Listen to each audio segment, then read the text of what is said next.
Bonsoir à tous, c'est Tambour battant consacré à la question des Juifs et d'Israël. Est-ce qu'il y a confusion ? Notre premier invité est François Rachline, bonsoir. Bonsoir. François Rachline, vous êtes professeur d'économie à Sciences Po, vous êtes vice-président du conseil de direction de Sciences Po, vous avez été, vous êtes essayiste, romancier, membre de la direction de la LICRA, c'est la Ligue internationale contre le racisme et l'antisémitisme, et vous êtes l'auteur d'un certain nombre de livres, Un monothéisme sans Dieu, qui était publié chez Hermann, Coupure, c'est un roman publié chez Albin Michel, Le silence d'un résistant, LR, en fait, c'est l'histoire de votre père que vous avez publié chez Albin Michel, qui a été à la fois un très grand résistant et un des fondateurs de la LICRA. Je voudrais dire un mot de votre dernier livre qui paraît ces jours-ci, Éprouvé à Auschwitz, aux éditions Hermann. Ce qui m'a touché dans ce livre, c'est que, au fond, Auschwitz est éprouvé spatialement et temporellement à l'occasion d'un voyage que vous avez fait avec votre fils. Et on a l'impression que ce que vous dites, c'est que le passé est métamorphosé en un présent perpétuel.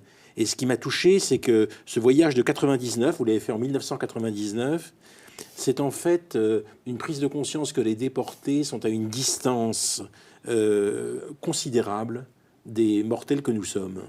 Une distance infinie, une distance impossible à réduire.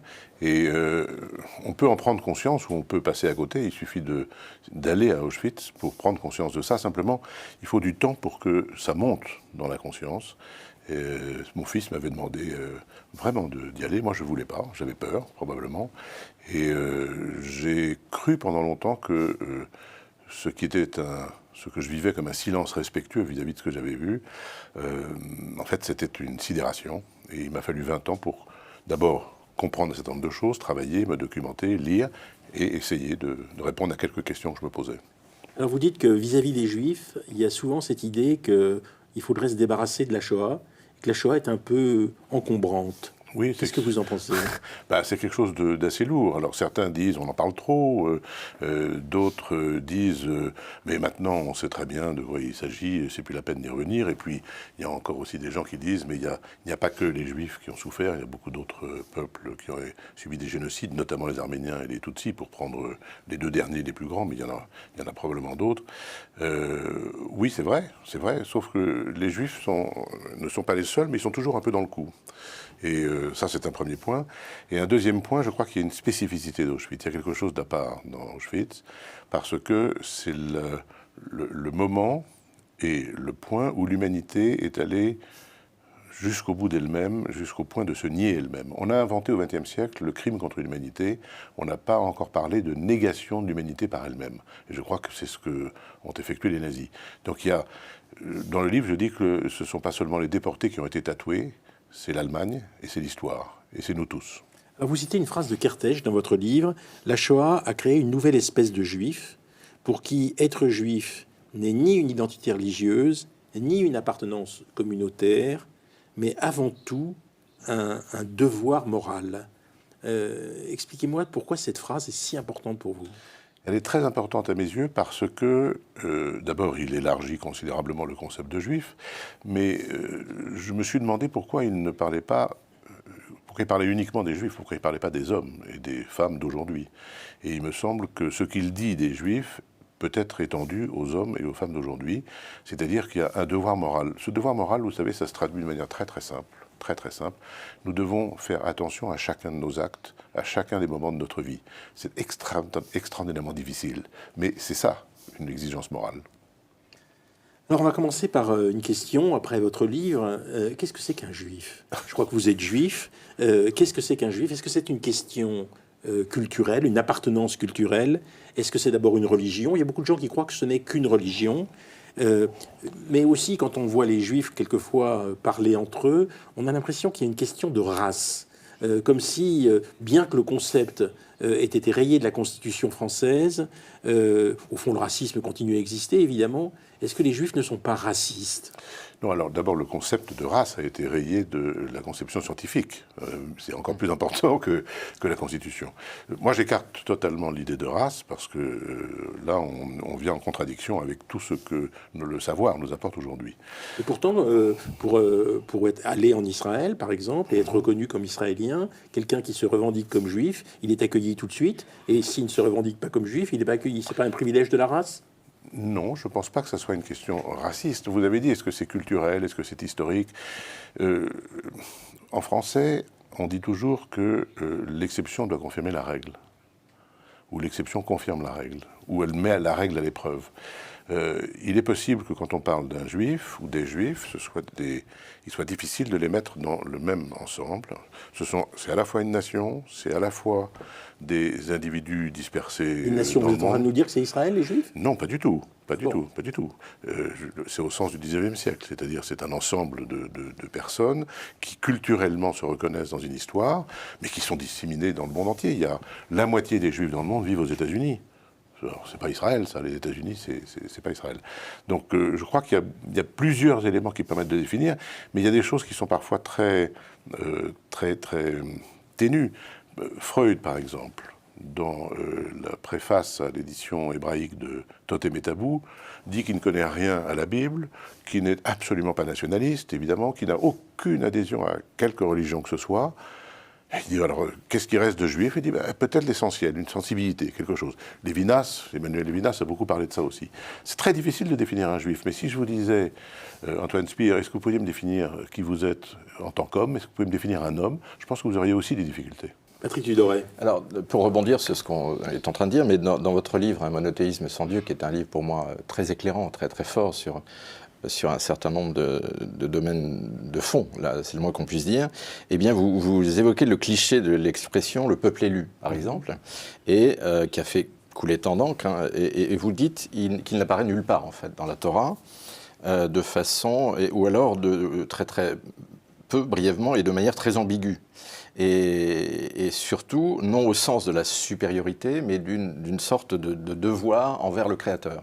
Alors là, on pourrait éclairer ça par et vous le citez d'ailleurs, Tristan Bernard, qui disait « les Juifs, un peuple élu », enfin, disons en ballottage, c'est la version humoristique, et puis l'autre qui est Henri Atlan, que vous citez, et qui dit peuple juif, peuple élu, comme tous les autres ». Oui. Je crois que c'est très important de rechercher dans la Bible si on dit peuple élu ou si on ne dit pas peuple élu. Oui. Si j'avais trouvé dans la Bible peuple élu, moi-même j'aurais eu une réaction qui aurait très bien compris ce que c'est qu'un antisémite. Au nom de quoi? Bien sûr.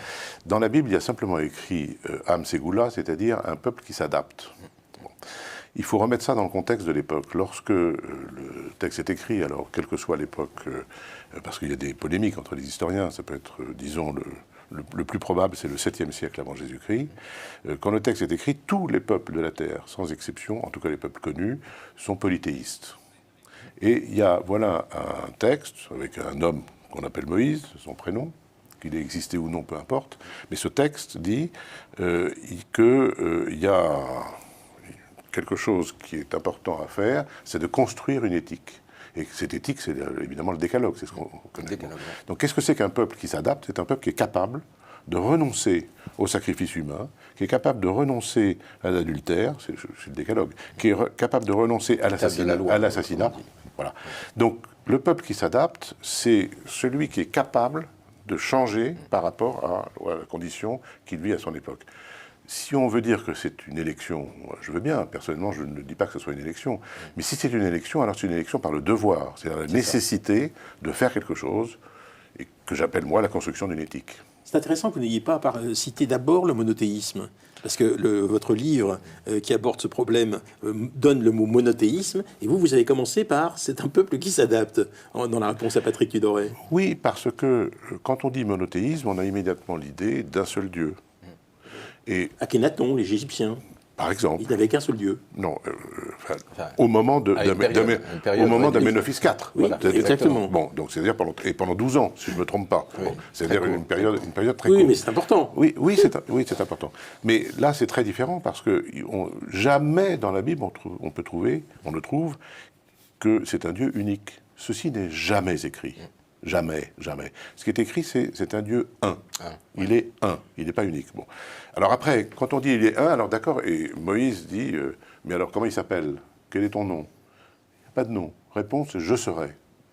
Ça veut dire qu'un Dieu s'appelle je serai, c'est un peu compliqué. Si on imagine que vous êtes dans le peuple hébreu, et que moi je suis Moïse, et que je vous dis je viens de la part de je serai, est-ce que ça vous convainc? Je ne suis pas certain qu'on soit convaincu, ni que les téléspectateurs soient convaincus. Donc qu'est-ce que c'est que cette manière de voir les choses? C'est une manière de dire, à partir de maintenant, vous devez devenir, vous devez vous mettre dans une logique de devenir, et peut-être ne compter que sur vous, ce que disait Tacite, qui était un grand antisémite, il disait, c'est un peuple qui n'a de possibilité, enfin, qui ne peut trouver de soutien ni dans les dieux ni dans les hommes, ils comptent que sur eux-mêmes. Bon, voilà. Peut-être arrivons à la politique immédiate, c'est-à-dire Oui. le sujet de notre livre, Oui. de notre émission, Oui. les Juifs et Israël. Alors Israël, bien sûr, tout un chacun sait que Israël est cher au cœur des Juifs. Parce qu'au fond, c'est quand même un pays qui se considère d'abord comme un État juif, l'État des Juifs. Qu'est-ce que ça veut dire un pays où on dit que l'État, c'est l'État des Juifs? Est-ce que ça exclut 20% de la population qui sont des Palestiniens? Et est-ce que sur cette base, on peut comprendre que les Palestiniens soient au fond minorés, n'aient pas les mêmes droits que les Israéliens, même si dans les textes, les droits sont les mêmes, dans la pratique, tout un chacun sait que ce n'est pas le cas. Il y a en Israël, de ce que je sais, moi je ne suis pas un spécialiste d'Israël, il y a en Israël depuis, disons, une trentaine d'années, deux tendances lourdes qui s'opposent. Une que j'appellerais ultra-orthodoxe, et qui serait prête de dire que de toute façon, celui qui n'est pas juif n'est pas israélien, et qui irait dans un sens encore accentué par rapport à ce que vous venez de dire. Il y a une tendance tout à fait différente, disons, appelons-la laïque, de gens qui sont profondément démocrates et qui s'opposent totalement à la première. Je ne sais pas laquelle des deux va l'emporter, j'espère que ce sera la seconde, c'est-à-dire les démocrates. Mais ceci existe. Si par exemple vous prenez, certaines personnes disent c'est une théocratie. Je ne pense pas que ce soit une théocratie. D'abord parce qu'il y a beaucoup de pays qui ont eu des organisations comme là Israël aujourd'hui. Mais c'est surtout un pays dans lequel, par exemple, je prends juste un exemple, lorsque vous faites votre service militaire et que vous êtes druze ou circassien ou sunnite, vous devez vous engager par serment, ou catholique, ou juif, vous devez vous engager par serment. Mais les juifs jurent sur la Torah, les catholiques jurent sur l'Évangile, les sunnites sur le Coran. Ça, c'est en Israël. C'est en Israël. Donc c'est une société complexe. Si on regarde Israël avec notre vision... D'accord pour ce détail, mais est-ce que vous ne croyez pas que là... c'est pas un détail. Écoutez, est-ce que c'est un État juif ou pas? Oui, Israël se considère quand même comme un État juif. Absolument. Alors, est-ce qu'il n'y a pas une contradiction dans les termes, puisqu'il y a une minorité qui n'est pas juive? C'est un État qui se dit État juif, ou d'ailleurs on dit parfois État hébreu, et démocratique. Alors ce sont ces deux tendances que j'ai évoquées, et qui sont en lutte.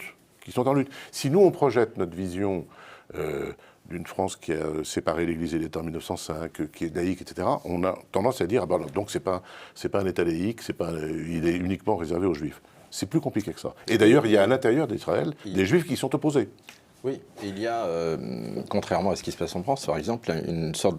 Alors, est-ce que c'est une ambiguïté? Mais en tout cas, il y a une différence entre la citoyenneté et la nationalité. Oui.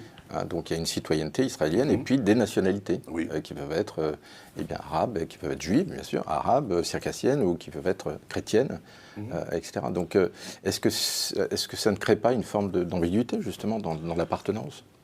Si, mais il faut vivre avec cette ambiguïté. Voilà. Est-ce qu'on peut être juif et indifférent à Israël? Je pense qu'on ne peut pas être démocrate et indifférent à la démocratie. Si une démocratie est en train de s'effondrer dans un pays, il y a quelques exemples en ce moment de démocraties qui ont des grandes difficultés. Vous visez Israël, démocratie qui s'effondre? Non, je pense à des démocraties comme l'Angleterre ou comme les États-Unis qui ont des problèmes majeurs. Je ne suis pas insensible à ce qui s'y passe. Moi, je suis sensible au destin d'Israël. Je suppose qu'il y a des Juifs qui s'en fichent. Et il y a des Juifs qui, au sein même d'Israël, ne sont pas sensibles à ce destin-là. Donc je crois que votre question, si vous voulez, est-ce qu'on peut être indifférent à l'État d'Israël lorsqu'on est juif, par exemple? Ma réponse est oui, mais oui modéré, parce que je n'ai pas exploré la question suffisamment. Alors si on n'est pas indifférent, il y a quand même quelques problèmes qui se posent. Par exemple, la manière dont les étrangers sont traités en Israël. Il y a des étrangers qui sont là depuis un certain temps, qui viennent comme pour travailler, Et on ne peut pas dire que ce soit mieux qu'en France. C'est même plutôt quelquefois moins bien. Ils sont moins bien traités et en fait, ils sont dans une situation évidemment infériorisée. Plus encore, la question qui se pose, c'est que l'attitude même vis-à-vis d'un certain nombre de juifs très particuliers, et je pense aux falachas, qui sont donc des juifs noirs qui viennent d'Éthiopie, ces juifs qui sont noirs, ils sont quand même assez maltraités aussi en Israël, infériorisés. Alors je ne veux pas dire racisés parce que le mot est horrible, mais on a l'impression, si vous voulez, que ces problèmes existent dans l'État d'Israël. Comment est-ce que vous les appréciez ? Moi, j'apprécie ces problèmes en me disant qu'Israël, contrairement à ce que pensent certaines personnes, est un État comme les autres. C'est-à-dire que c'est un État à l'intérieur duquel il y a des contradictions, il y a des difficultés, il y a des inégalités, il y a des politiques gouvernementales qui peuvent être extraordinairement critiquables. Un juif n'est donc pas forcément du côté d'Israël. Non, mais bien sûr que non. Bien sûr que non. Du côté alors, il faut dissocier deux choses. La critique à l'égard de l'État, le droit à l'existence. Ça n'a rien à voir avec le droit à l'existence. Si je critique la Russie ou si je critique les États-Unis, je ne mets pas en cause leur existence. Bon, même si leur existence est plus ancienne. Donc, je crois que c'est un point déterminant. C'est-à-dire, l'existence de l'État d'Israël, c'est quelque chose d'un peu particulier dans l'histoire, puisqu'il y a eu 2000 ans, les Juifs de diaspora, et puis un État qui est une sorte de gardien ou de protecteur pour tous les Juifs. Mais ça ne veut pas dire que c'est un État parfait. Ça ne veut pas dire que la démocratie n'est pas menacée à un moment ou à un autre. On le voit en ce moment. Mais combien y a-t-il d'États dans lesquels il y a 3 élections successives, comme c'est le cas en ce moment ? Justement parce qu'il y a des difficultés, il y a des problèmes. Oui. Voilà, bon. En ce moment, Netanyahou va être inculpé. Il y a une crise majeure en ce moment. Une crise majeure. Bon, voilà, c'est un État qui a des difficultés. La démocratie a des difficultés en Israël comme partout. Est-ce que vous pensez que, au fond, un juif doit normalement être solidaire d'Israël ? Ça dépend encore une fois ce que vous mettez dans le mot solidaire. Si c'est solidaire de la politique israélienne menée par tel ou tel gouvernement, non. La réponse est non. Tout juif, comme tout citoyen de n'importe quel pays, peut exercer son esprit critique à l'égard d'un autre pays et à l'égard d'Israël comme de n'importe quel autre. Maintenant, s'il s'agit d'être solidaire de son existence, c'est-à-dire de s'opposer à la remise en cause de son existence, chaque juif ne doit pas, il fait ce qu'il veut. Mais il me semble, en tout cas, si vous me posez la question pour moi, oui, je suis solidaire de l'existence d'Israël, mais pas que d'Israël. Je suis solidaire de l'existence d'un certain nombre d'autres pays aussi auxquels je tiens beaucoup. Voilà, c'est la France par exemple, l'Angleterre, les États-Unis. François Rachline, un mot sur l'antisémitisme, si on veut. D'où vient l'antisémitisme ? On a l'impression que c'est quelque chose qui existe depuis des siècles, ouais. En fait depuis 7 siècles avant Jésus-Christ, dès qu'il y a eu perception, compréhension de l'existence d'un peuple juif, il y a eu une haine de ce peuple. Et on peut dire que c'est une tradition qui se perpétue dans l'humanité. Comment est-ce que vous interprétez cette haine ? J'ai en tête évidemment un texte de Daniel Siboni qui disait... Au fond, ce qui ne passe pas avec les Juifs, c'est qu'ils se prétendent comme les autres et en même temps différents des autres. Est-ce que vous pensez que c'est ça, la raison de fond qui explique l'antisémitisme ? Moi, je crois que l'idée qu'on puisse trouver une raison de fond expliquant l'antisémitisme est une idée fausse. On n'y arrivera pas. Il y a de nombreux facteurs qui l'expliquent. Donc je ne pense pas qu'on va arriver à trouver la raison. Bon, ça, c'est un premier point. Le deuxième point, ce que dit Daniel Siboni n'est pas faux. Il y a quelque chose là, je crois, de juste. C'est-à-dire à la fois, je suis différent parce que j'invente, c'est ce qu'on disait tout à l'heure, j'invente non pas un monothéisme, mais quelque chose de totalement différent. Et en même temps, je suis un être humain, j'ai le droit, comme tous les autres êtres humains, d'être considéré comme identique aux autres. Il y a une histoire juive qui est une histoire un peu amusante, et qui consiste à dire que finalement, il y a de la part de ceux qui ne sont pas juifs, de la jalousie ou de l'énervement vis-à-vis de la réussite des juifs ou de l'importance qu'ils ont pu revêtir à travers l'histoire. Alors je vous résume l'histoire, c'est la suivante. Pour Moïse, tout était là. Pour Jésus, tout était là. Évidemment, il ne s'agit que de juifs. Pour Marx, ma mère était juive, tout était là. Pour Freud, on ne le voit pas à la caméra, mais on a compris mon geste, tout était là. Et pour Einstein, tout est relatif. Bon. Donc, c'est difficile d'avoir on peut en vouloir à des créanciers. Ce sont des gens quand même qui ont apporté pas mal de choses, donc on peut leur en vouloir. Maintenant, il y a peut-être des éléments qui sont propres à la manière dont se comportent les Juifs. Un de mes amis chrétiens, un très grand chrétien, m'a dit on parlait ensemble de ce que c'était que le judaïsme, et je lui ai dit, tu sais, il n'y a pas eu beaucoup de prosélytisme dans le judaïsme, on ne cherche pas tellement à convertir les autres, vous faites ce que vous voulez. Il dit, oui, c'est exaspérant. C'est insupportable, cette idée que moi je fais ce que je veux, puis vous faites ce que vous voulez. C'est-à-dire, c'est là peut-être la différence dont on parlait tout à l'heure. Voilà, mais il y a beaucoup d'autres choses. Au fond, est-ce qu'il n'y a pas aussi une haine des origines ? Dans la mesure où ça remonte si longtemps, au fond, Freud a très bien parlé de ça, c'est très compliqué d'être d'équerre avec son origine, et donc d'accepter son origine. Est-ce que finalement l'humanité n'a pas des difficultés à accepter cette origine juive ? L'humanité a du mal, là, il faudrait rentrer dans des considérations beaucoup plus longues que le temps qui nous est imparti. Mais dans le mot même juif, le mot juif, c'est Yehudi, c'est le seul nom dans la Bible qui comporte les 4 lettres du tétragramme, c'est-à-dire de ce qu'on appelle la divinité hébraïque. Il y a juste un D en plus, le Dalet en plus. Divinité qui n'est pas une personne. Qui n'est rien, qui est introuvable. Tous les gens qui nous regardent ont en tête évidemment ce que les christianismes disent de Dieu, à savoir que Dieu est une personne, etc. La divinité, c'est je serai. Quel est son nom? C'est je serai. Elle est invisible, inaccessible, c'est je serai. Bon, il faut se débrouiller avec ça. Bon. Donc, Yehudi, ça veut dire, c'est à la fois quelque chose qui est très proche de cet indicible, donc c'est déjà très difficile à définir, et qui contient en soi 2 choses. En hébreu, en français, à chaque fois que vous commencez dans le futur, il y a toujours un ra. Il rira, il parlera, etc. En hébreu, ça commence par un Y. Bon. Ouais. Yehudi, il y a déjà un futur. C'est déjà une forme future, c'est-à-dire il doit devenir. Donc c'est déjà compliqué. L'origine dont vous parlez tout à l'heure, elle s'évanouit à mesure qu'on s'en rapproche ou qu'on croit s'en rapprocher. Et le deuxième point, c'est que dans la notion même de juif, il y a la notion d'étranger. C'est-à-dire que le juif est étranger vis-à-vis de lui-même. Il y a une phrase que j'adore de Kafka. Kafka disait « Mais qu'ai-je de commun avec les juifs? J'ai déjà rien de commun avec moi-même. » Bon, et ça, pour beaucoup d'individus, c'est difficile à accepter parce qu'on veut être défini avec une identité. Les juifs, ils disent bah, « c'est comme ça. J'accepte de ne pas en avoir. » Et là, quand on pose la grande question anthropologique, qu'est-ce que l'homme, hein, l'exégèse talmudique répond « l'homme est qu'est-ce que ?»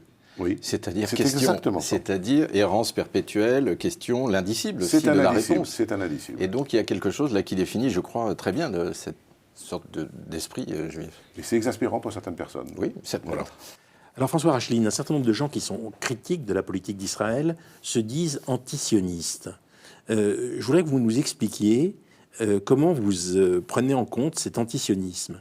Eux, ils disent « nous sommes critiques de la politique d'Israël ». Qu'est-ce que ça veut dire exactement antisionisme et quel est le rapport entre antisionisme et antisémitisme? D'abord, on est à une époque où les mots et les choses ne se correspondent pas toujours de manière très exacte. Donc je ne suis pas certain que l'emploi d'un mot pour un autre soit volontaire et que ce soit fait sciemment. Maintenant, si on suppose, ou si on présuppose que c'est vraiment quelque chose de bien conscient et de décidé, l'antisionisme, le sionisme et l'antisionisme, ce sont des choses qui peuvent être analysées historiquement. Historiquement, il y avait des gens antisionistes avant la création de l'État d'Israël. Et notamment des juifs. Notamment des juifs, des rabbins, des orthodoxes, qui étaient absolument... Et il y a toujours en Israël des gens qui sont opposés à l'existence de cet État comme un État souverain. Donc c'est quelque chose qui est complexe. Bon, ça c'est la première chose. Il y a eu, bien sûr, comme explication, l'explication messianique, c'est-à-dire l'an prochain à Jérusalem, le retour à Sion. Bon.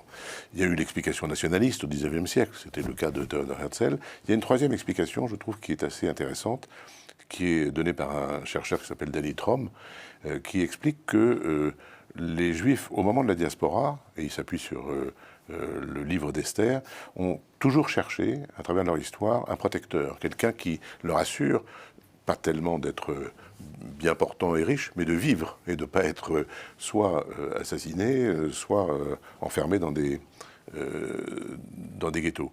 Et il a fallu attendre 2000 ans pour qu'un État représente cette garantie, cette protection, en désacralisant, en séparant l'idée d'État, de nation et de territoire. C'est ce qui perturbe beaucoup de gens. C'est un peu quelque chose de nouveau, l'État d'Israël.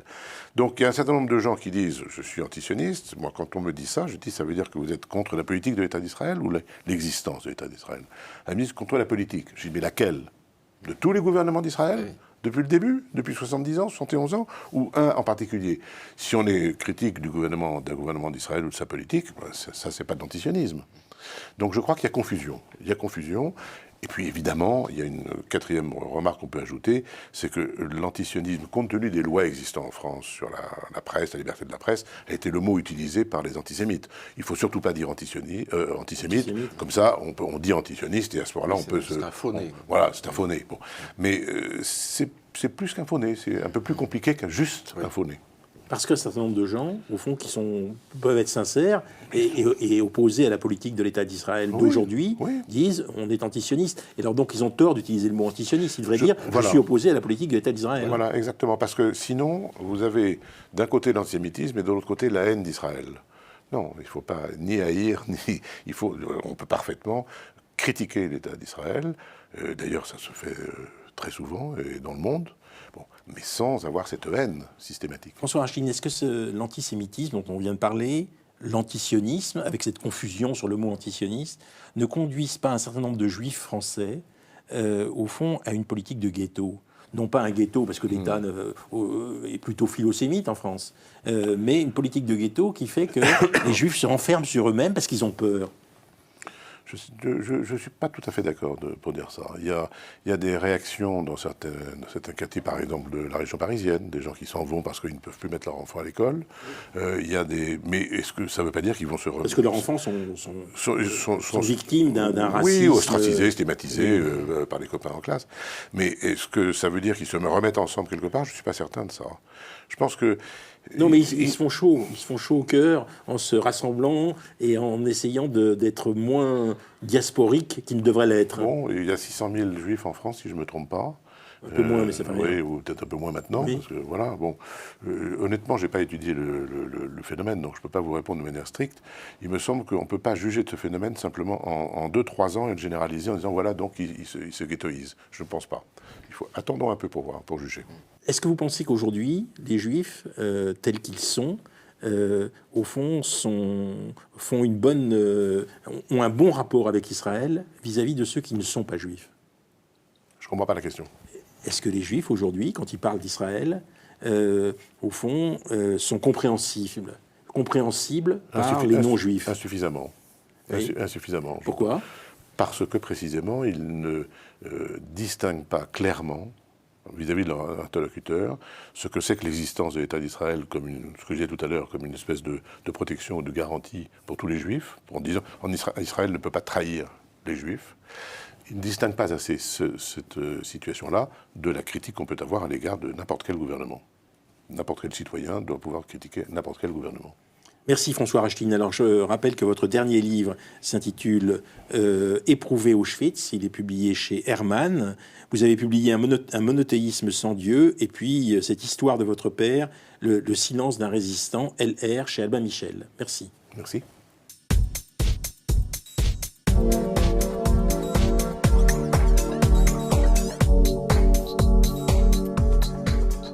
Les Juifs et Israël, une confusion, deuxième partie, sur le grill, Anne-Marie Revkolevski et Piotr Smolar. Alors Anne-Marie Revkolevski, vous êtes un enfant caché par des Justes pendant la Deuxième Guerre mondiale, à Fougères, en Bretagne exactement.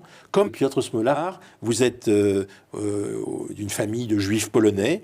Aujourd'hui, la Pologne dont vous êtes issu est en Ukraine, parce que les frontières ont bougé. Vos parents sont venus en France en 1933. Votre père était communiste, votre mère vient d'une lignée de talmudistes, vous êtes agrégé de lettres, vous avez été professeur pendant 15 ans, avant d'être responsable des affaires européennes et internationales au ministère de la Recherche, conseillère auprès de Claude Allègre sur l'Europe.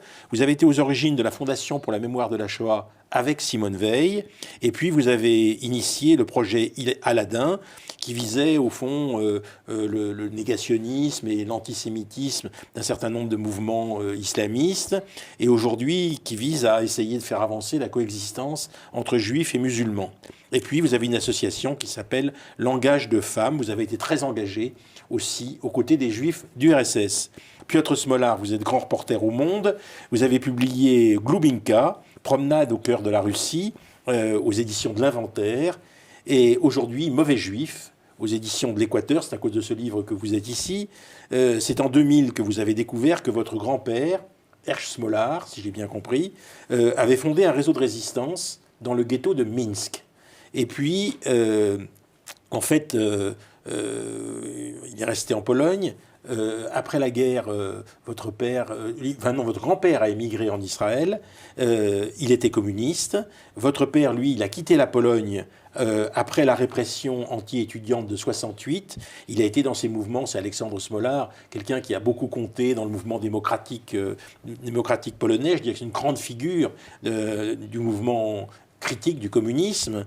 Votre père a quitté la Pologne après la répression donc de 68. Et puis... à l'étranger, il a été une grande figure du mouvement démocratique polonais. Et vous avez été correspondant du Monde de 2014 à 2019 en Israël. Et au fond, vous posez le problème de savoir quelle est la nature de votre judaïsme. Alors, ce qui m'a le plus frappé dans votre livre, Mauvais Juif, je dirais, c'est une des premières scènes. Vous allez chez un juif qui s'appelle Pfeffer, qui est un journaliste à Haaretz, et il dit on va faire un kidouche, et vous ne savez pas ce que c'est qu'un kidouche, et vous l'interrogez, et alors à ce moment-là Pfeffer dit mais vous êtes le juif le plus ignorant que je connaisse. C'est dur de se faire dire ça, non? J'ai rigolé sur le moment. C'est un ami qui m'adresse cette remarque. C'est pas un étranger dans la rue. C'est pas, vous voyez, c'était quelqu'un qui m'était très familier et qui est par ailleurs un des plus remarquables journalistes israéliens aujourd'hui. Et Anchel avait eu la gentillesse de m'inviter effectivement pour ce Shabbat familial. Et c'est vrai qu'au moment de ce rituel, et lorsqu'il m'a demandé si j'étais capable de réciter le Kiddush, j'ai dit non, j'en étais tout à fait incapable. Et il l'a dit sur le ton un peu de la boutade, de la plaisanterie, parce qu'il aime bien taquiner. Mais effectivement, cette phrase, comme je le raconte dans le livre, m'a traversé à retardement. C'est-à-dire, je me suis dit, mais après tout, est-ce qu'il a raison? Est-ce que je suis vraiment le dernier des derniers, le plus mauvais des mauvais, le plus ignorant des ignorants? Il a dit ignorant. Non, c'est moi. C'est moi qui pousse le raisonnement jusqu'au bout. C'est un raisonnement un petit peu par l'absurde. Et c'est pour ça aussi que j'ai mis cette phrase en exergue du livre, parce que le titre volontiers provocateur de cet ouvrage, Mauvais Juif, est d'abord une forme de confession et d'admission, l'admission de ma propre ignorance, et puis de notre éloignement commun.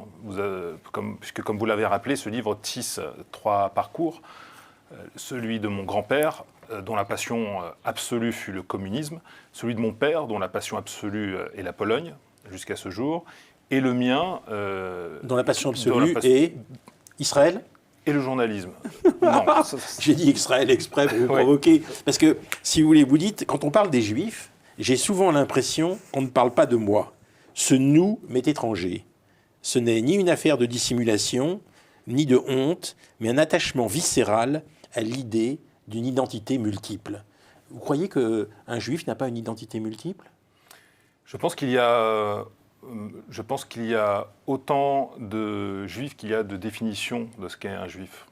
Et que par conséquent, chacun interprète son identité à sa façon. Il y a des gens pour lesquels le fait d'être juif représente l'astre absolu autour duquel tourne toute leur identité. Et il y en a d'autres dont je me sens proche, que je représente d'une certaine façon, pour lesquels c'est une facette de l'identité, une facette parmi d'autres. Mais je suis bien des choses encore en dehors de ça. C'est pour ça que si vous m'interrogez, par exemple, vous l'avez fait sous forme de boutade sur le rapport à Israël, je dirais de façon absolument limpide et claire qu'Israël n'est pas mon pays. Et que je n'ai pas... Ah ben ça, vous savez, beaucoup de Juifs pourraient dire comme vous, beaucoup de Juifs français. Mais j'en suis sûr. Je connais beaucoup de Juifs qui diraient la même chose. Mais bien entendu, sauf que, et c'est la deuxième signification, la deuxième application du titre de mon livre, c'est qu'il y a aussi une forme d'obligation sourde de loyauté qui est adressée aux Juifs de la diaspora. Et en particulier en Europe. Cette idée qu'après tout, que Israël est leur maison, que c'est la maison commune, la maison mère, que c'est l'État qui a accueilli les Juifs d'Europe martyrisés, persécutés après la Seconde Guerre mondiale, et que dans une famille, on se serre les coudes. On peut avoir des divergences, mais il s'agit de ne pas trop les étaler en place publique et de ne pas trop critiquer Israël, le gouvernement israélien.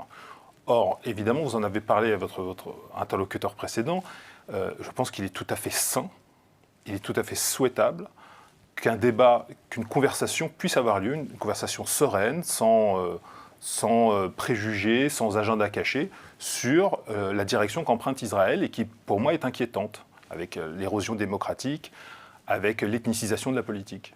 Nari Revkolevski, quel genre de juif êtes-vous? Pour vous, Israël, c'est la maison mère? Oui. C'est la maison mère? C'est la maison mère pour une autre raison.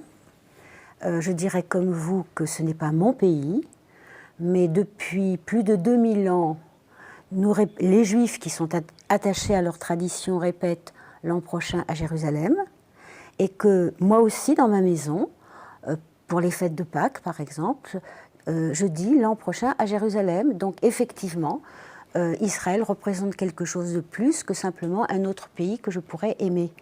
Puis je voudrais revenir aussi sur autre chose, et je vous dirai quel genre de juif je suis, parce qu'effectivement, moi j'ai une identité multiple. Je suis française et juive, ou juive et française. En hébreu, c'est de gauche à droite, et en français, c'est de droite à gauche, donc ça n'a pas d'importance. Mais lorsque on vous fait ce reproche, vous êtes le juif le plus ignorant que je connaisse, ce qui m'a, je vous le dis franchement, on devait aborder ça après, mais ça n'a pas d'importance, ce qui m'a un peu dérangé, c'est que j'avais le sentiment que tout au long de ces 5 années, peut-être est-ce que c'est faux, mais que vous étiez resté ignorant et que vous revendiquiez quasiment cette ignorance. Alors, comme vous racontez votre histoire que vous avez rappelée, c'est-à-dire que votre grand-père n'a rien transmis sur le plan du judaïsme, votre père, qui donc ne vous a rien transmis, il n'y a pas de souci, puisque vous n'avez pas besoin de vous sentir coupable et vous n'avez pas besoin de faire de confession. On ne peut pas se faire reprocher une transmission qu'on n'a pas eue. Mais ce qui me gêne, c'est qu'on a le sentiment que c'est un peu un étendard. Voilà, donc être ignorant. Vous voulez dire que je me repais de mon ignorance? Non, c'est un peu excessif comme mot. Mais disons que à aucun moment dans cette confession et dans ces 5 années, on vous voit un moment dans le livre disant voilà, j'étais ignorant quand je suis arrivé. J'avais cette fameuse page blanche. Mais en fait, après 5 ans, j'ai quand même beaucoup appris. Alors, Piotr Smolar, vous avez appris? J'ai énormément appris, mais j'ai appris comme être humain et j'ai appris comme journaliste. Puisque quand je suis arrivé en Israël, je ne connaissais pas Israël. Et je suis parti d'une page quasi blanche. Ce que vous dites. Mon seul séjour en Israël, c'était un séjour familial. Quand j'étais gosse, enfin j'étais adolescent, on avait rendu visite à mon grand-père qui vivait à Tel Aviv. Je garde 2 souvenirs très forts de ce premier voyage en Israël. Le premier, c'est que j'avais été complètement écrasé par la vieille ville, par sa majesté, par le poids de la religion. Je me sentais tout petit et je trouvais cette vieille ville très grande et très lourde à porter et à traverser. Et l'autre souvenir très fort que je gardais, c'était la visite à mon grand-père et ce que je raconte dans le livre, cette scène où il sort sa boîte à médailles et il se met à chanter le chant des révolutionnaires italiens, Avanti Popolo alla riscossa, en exhibant toutes ces médailles soviétiques, ces médailles polonaises, qui laissaient deviner effectivement son passé très complexe, que je n'héroïse pas, mais que je raconte, j'essaie de restituer dans sa complexité. Voilà. D'accord, mais en fait, vous dites, au fond, vous avez appris comme journaliste, c'est-à-dire que vous aviez un certain nombre d'articles à faire sur des sujets qui étaient plutôt des sujets d'actualité, mais l'ignorance sur votre, peut-être des traditions, peut-être le judaïsme en tant que religion, en tant qu'histoire, ça, vous êtes resté toujours ignorant ? Vous laissez subodorer que mon identité serait incomplète si jamais je ne m'étais pas renseigné. Comme on vous a dit que vous étiez très ignorant, je voulais savoir si depuis, ça vous avait intéressé Bien sûr, j'ai évidemment voilà, j'ai lu, mais je ne suis pas savant. J'ai rencontré des personnes qui sont très inspirantes et dont je parle notamment dans le livre. Par exemple, cette femme rabbin, Tamar Elad Appelbaum, qui est une des figures vraiment aujourd'hui les plus remarquables, les plus charismatiques du mouvement réformiste et conservateur à Jérusalem. Et j'ai eu une longue discussion avec elle au fond, sur ce que ça signifie être juif et sur cette ignorance-là. Et elle m'a dit, elle a fait un parallèle auquel j'avais, à vrai dire, jamais pensé, entre la profession de journaliste et les valeurs humanistes du judaïsme. Alors j'étais très surpris quand elle m'a dit ça, mais elle m'a dit qu'après tout, que l'histoire des Juifs, c'est l'histoire d'un peuple qui a erré pendant 2000 ans avec des bagages. Et dans ces bagages, il y avait des questions. Des questions sur leur place dans le monde, sur ce qu'est l'éducation, sur le bien et le mal. Et que ce questionnement-là ne s'arrête pas avec la création et la consolidation de l'État d'Israël. Que ces valeurs-là, ces interrogations-là doivent toujours nous escorter. Et comme elle le dit très joliment, il ne faut jamais déposer ses bagages. Et j'étais touché par ça, ça m'a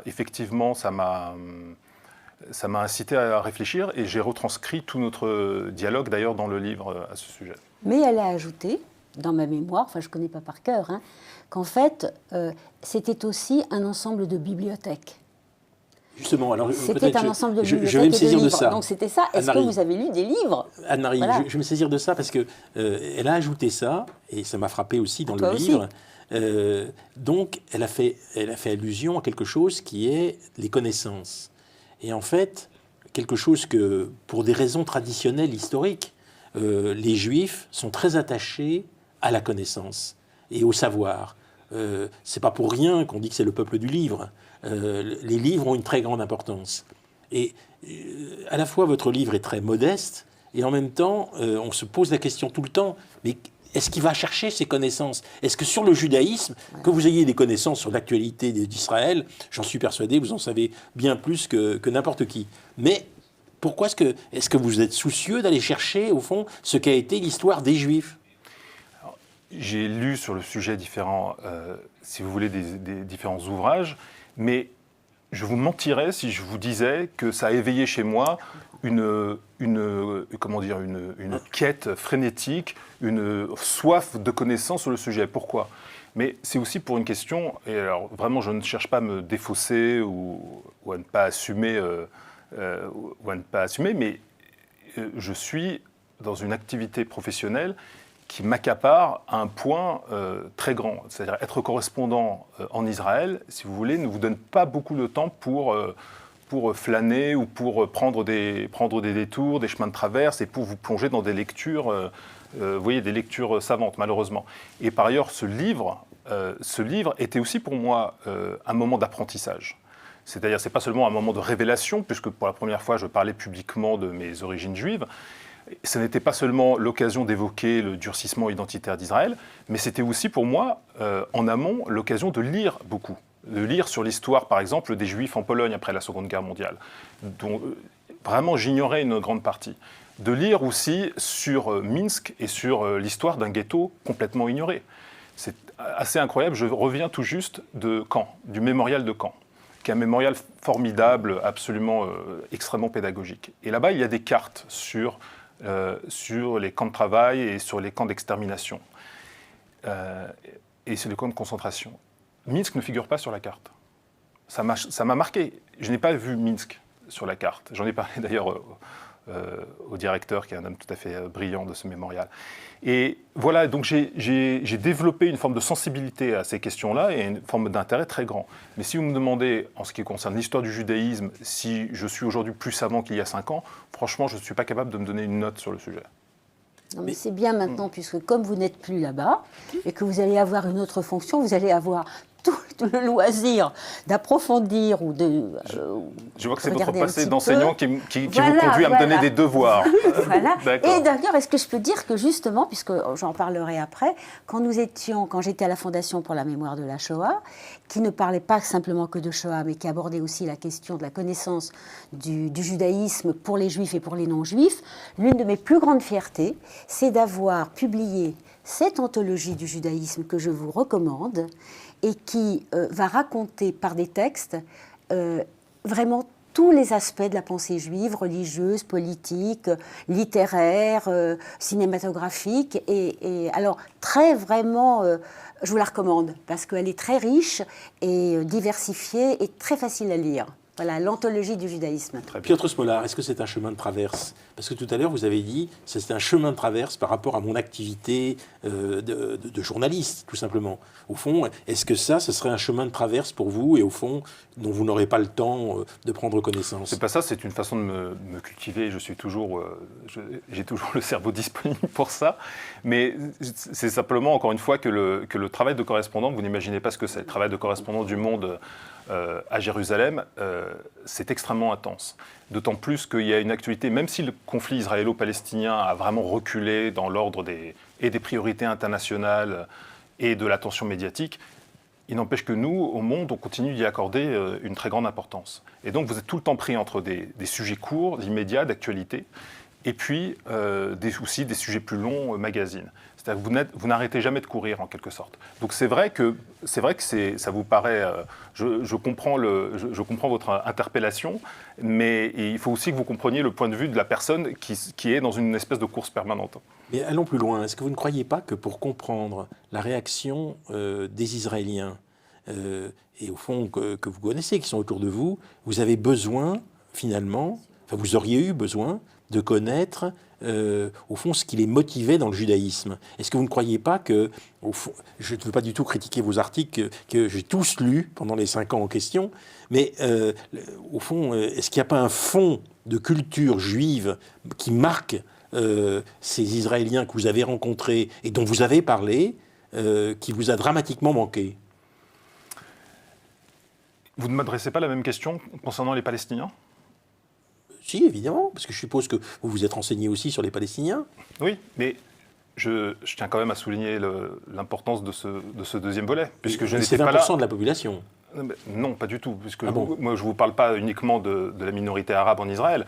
Dans ma lettre de mission, en quelque sorte, on n'est pas comme les diplomates, on n'a pas de lettre de mission officielle, mais au sens symbolique, j'étais là pour couvrir les territoires palestiniens, la bande de Gaza, la Cisjordanie, et puis Israël. Donc même s'il s'agit de petits territoires, population quand même assez restreinte, ce sont deux sociétés d'une complexité folle. Et quand je dis deux sociétés, c'est même, à vrai dire, presque 3 sociétés, tant les destins de la Cisjordanie et de la bande de Gaza ont divergé. Mais c'est pour vous dire que votre interpellation, une interpellation au fond intellectuelle, culturelle, religieuse, elle est tout à fait légitime, mais elle porte aussi sur les Palestiniens. D'accord. Sur la place de l'islam dans la société, sur le rôle des clans. Bien sûr, On peut développer cet appel à la complexité qui s'adresse non pas seulement à moi, Piotr Smolar, mais à tous les journalistes couvrant ces sociétés-là. On peut l'adresser dans les 2 directions. Tout à fait. Et peut-être, alors ce travail, à votre avis, difficile à faire pour un journaliste tant il est occupé par l'actualité? Non, on le fait au maximum, mais dans la mesure de nos possibilités. On lit, on se documente, encore une fois. Vous savez, on n'écrit pas, on n'est pas des poulets sans tête qui courent dans tous les sens de façon hystérique. On essaie de travailler sérieusement et effectivement de se documenter. Par exemple, lorsque j'ai eu à travailler sur les ultra-orthodoxes, qui sont quand même des communautés hermétiques, difficilement pénétrables par les journalistes, évidemment, j'ai eu tout un travail préalable de lecture, de rencontres avec des professeurs à l'université hébraïque pour mieux saisir le sujet et dans quoi je m'engageais. Alors, Anne-Marie Revkolevski, comment est-ce que vous appréciez le livre de Piotr Smolar que vous avez lu? Est-ce que ce livre, d'abord, vous a appris quelque chose? Et ensuite, dans la mesure où vous avez des origines communes, comment vous appréciez la différence de destin de Piotr Smolar et de vous-même? D'abord, comme je l'ai dit tout à l'heure, je pourrais être sa mère, parce que je suis d'une autre génération. Donc j'ai un vécu différent, j'ai une histoire différente. Moi, je connais bien le judaïsme, j'ai une maison traditionnaliste. Chaque Shabbat, comme votre ami journaliste, c'est un repas familial où on fait des bénédictions avant de commencer à manger, pour remercier que nous ayons quelque chose sur la table. Même si moi, à titre personnel, je vais assez peu à la synagogue, sauf pour les grandes fêtes, je suis assez peu dévote et ma foi peut être questionnée. Mais... Tant mieux, parce que chez les Juifs, je crois que la foi n'est qu'une question d'interrogation. Voilà, on ne parle pas de foi des Juifs, voilà. On parle plutôt d'interrogation sur la croyance, quoi qu'il arrive. Voilà. Le mot croyance n'est pas un mot de Juif. Voilà, Vous êtes d'accord, Piotr Smolar? Je ne suis pas professeur de judaïsme, mais ce que vous dites me paraît assez sensé. Mais disons que, par contre, je reviendrai sur notre passé, origine commune. Moi, je suis une enfant de la République, de l'école de la République, avec cette identité donc plurielle. Je n'ai pas d'assignation identitaire, je suis juive et française ou française et juive. Mais par contre, j'ai eu la chance de ne pas avoir été élevée dans un climat d'inquiétude. Je ne fais pas partie de cette génération de gens qui ensuite ont eu des traumatismes dans le monde ashkénaze. J'ai eu une enfance joyeuse. Alors, Ashkenaz, ça veut dire juif de l'Est. Juif de l'Est, voilà. Au contraire, donc j'avais une identité juive qui était assumée, assurée, et j'ai eu la chance de ne pas connaître d'antisémitisme, ni à l'école, ni dans mon boulot, ni... Voilà. Donc ma relation au judaïsme est aussi une relation par rapport à la connaissance des textes, et même si moi-même je ne connais pas beaucoup les textes religieux, par contre, j'ai un mari qui les connaît beaucoup mieux que moi, et moi je suis très sensible, et je vous invite d'ailleurs à rentrer dans un certain nombre de textes, je suis très sensible à l'intelligence des textes, parce que tout à l'heure vous avez parlé de les Juifs, le peuple du livre. J'ai un ami qui dit non, les Juifs ne sont pas le peuple du livre, les Juifs sont le peuple des commentaires du livre. Et ces commentaires sont vraiment extraordinaire. Et ce qui, m'enrichit beaucoup dans ces commentaires, je veux juste vous en donner un exemple, c'est l'irrévérence que peuvent avoir les Juifs, même par rapport à Dieu. Voilà. Alors appelons-le comme on veut. Votre interlocuteur précédent a dit que c'était celui qui était en devenir, je ne sais pas, mais enfin, dans le Talmud, qui est les commentaires de la Mishnah, qui est lui-même le commentaire écrit de la Torah, commentaire de commentaire de commentaire, bien, il y a un moment donné, et là vraiment je trouve que les Juifs sont extraordinaires par cette irrévérence, à un moment donné, il y a un très très grand rabbin qui est extrêmement réputé dans sa communauté, qui maintient un certain point de vue. Et toute la communauté est contre. Et lui dit, non, c'est moi qui ai raison, et c'est vraiment le grand sage. Et la communauté dit non. Nous, la majorité d'entre nous, on pense que c'est à droite. Toi, tu dis à gauche, nous, on pense que c'est à droite. C'est un texte très long. Alors, à un moment donné, il s'énerve, il dit, on va demander à Dieu son avis.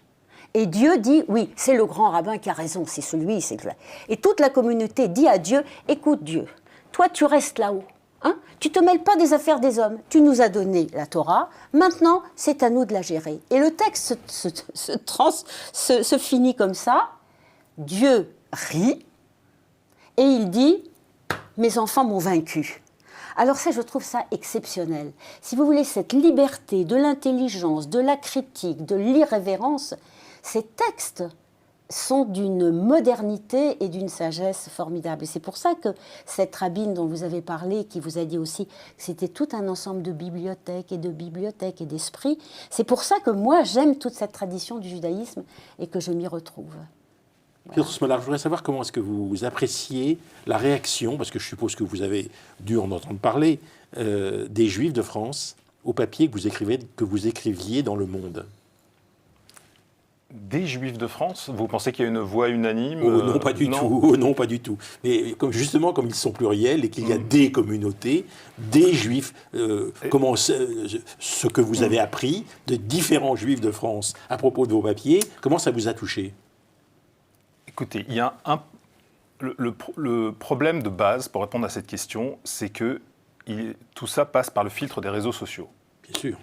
Et que les réseaux sociaux sont une espèce de caisse de résonance emplie de haine qui donne une prime aux propos les plus excessifs et les moins nuancés, et donc par conséquent, qui n'ont rien de scientifique dans leur reflet de l'opinion. Il faut quand même commencer par ça. C'est-à-dire que les gens les plus actifs et les plus vocaux, notamment sur Twitter ou sur Facebook, ce sont des gens qui ont le plus souvent une grille de lecture idéologique extrêmement prononcée, qui sont souvent très pro-israéliens et qui ne supportent pas la moindre critique. Ou très anti-israéliens aussi. Oui, alors bien sûr, très anti-israéliens, vous avez raison. Mais bref, c'est la prime aux extrêmes. Donc, moi, j'essaye à la fois d'affirmer un point de vue fort, mais aussi de donner la parole à tout le monde et d'appréhender la réalité dans sa complexité. Donc, je ne veux pas non plus me défausser devant votre question. Il y a quand même, je suis assez marqué par un contraste saisissant. Le contraste entre les critiques extrêmement fortes qui m'ont été adressées pendant 5 ans, des deux côtés, mais essentiellement en provenance du côté juif et de ce qu'on pourrait appeler l'extrême droite juive. Car il y a une extrême droite juive de façon claire.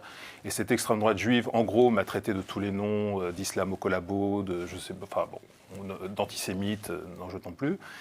Je n'ai jamais répondu à ces interpellations parce que je ne pense que ce n'est pas le rôle de journaliste de s'engager dans des espèces de combats de boue sur les réseaux sociaux. Je pense qu'on dévalue notre propre travail et notre parole. Donc j'ai toujours ce qui gardé le veut silence. dire qu'une partie des Juifs, au fond, est attachée de façon systématique à tous les tournants de la politique israélienne, et ceux-là ne supportent pas la critique. Vous connaissez cette phrase célèbre en anglais, « Right or wrong, my country ». Juste ou injuste, ce qui compte, c'est mon pays.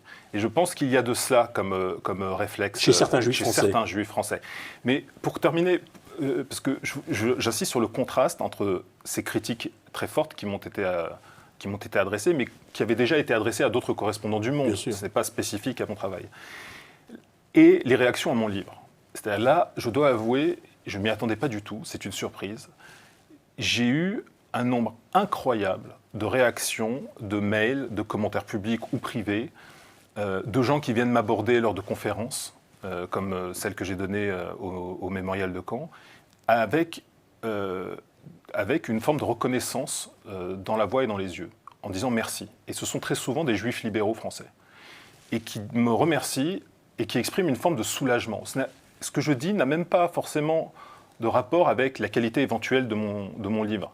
Je pense que ça va au-delà, qu'il y a beaucoup de juifs européens, de juifs libéraux, qui se sentent pris en tenaille entre la montée de différentes formes d'antisémitisme, d'extrême gauche, d'extrême droite, de sources islamistes, et d'autre part, les agissements du gouvernement israélien et cette érosion démocratique que l'on constate là-bas. Et ils se sentent pris en tenaille, ils se disent, mais comment s'exprimer dans ce contexte très toxique ? Comment faire entendre ma voix et exprimer mes valeurs ? Et je pense que dans ce livre, ils ont sans doute, en tout cas c'est ce que pas mal de gens, c'est pas une étude scientifique de l'opinion publique, ce que je vous livre, c'est mon impression, mon sentiment, c'est que beaucoup se sont reconnus ou ont projeté leurs propres interrogations dans ce livre. Anne-Marie Urkleski, je voudrais vous interroger sur l'érosion démocratique, le mot qu'il a utilisé à propos d'Israël. Vous êtes d'accord ? Pas du tout. Et je trouve que, tout en comprenant tout à fait la critique d'une politique et la critique de l'actuel Premier ministre ou du gouvernement, tout le monde est tout à fait justifié à critiquer une politique quand on a l'impression qu'elle va dans le mur. Donc, ce n'est pas là-dessus que je voudrais intervenir. Mais moi, en lisant votre livre, justement, j'y ai trouvé beaucoup de malaise. J'ai compris, parce que je suis une lectrice du Monde, alors que beaucoup de Juifs, comme vous le savez, ce sont des abonnés du Monde.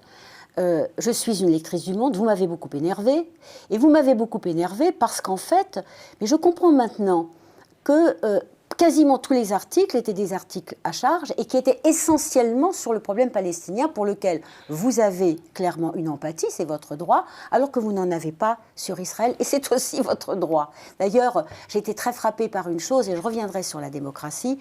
Vous avez presque comme si vous aviez besoin d'un étendard, vous avez cité Hannah Arendt qui dit non, on n'aime pas un pays, d'ailleurs on n'a pas besoin d'aimer un pays, moi j'aime pas un pays, moi j'aime les gens et j'aime pas les juifs parce que comme je suis juive, ça voudrait dire que je m'aime moi-même. Donc c'était un peu étrange, mais je ne vois pas pourquoi on ne peut pas aimer un pays. D'ailleurs, votre père, j'ai l'impression qu'il aime beaucoup la Pologne. Je veux dire qu'on peut avoir une empathie pour un pays, on peut avoir d'ailleurs aimé plusieurs pays. Alors pour répondre à votre question, et pourquoi moi j'aime Israël ? Pourquoi j'aime Israël ? Tout en aimant la France.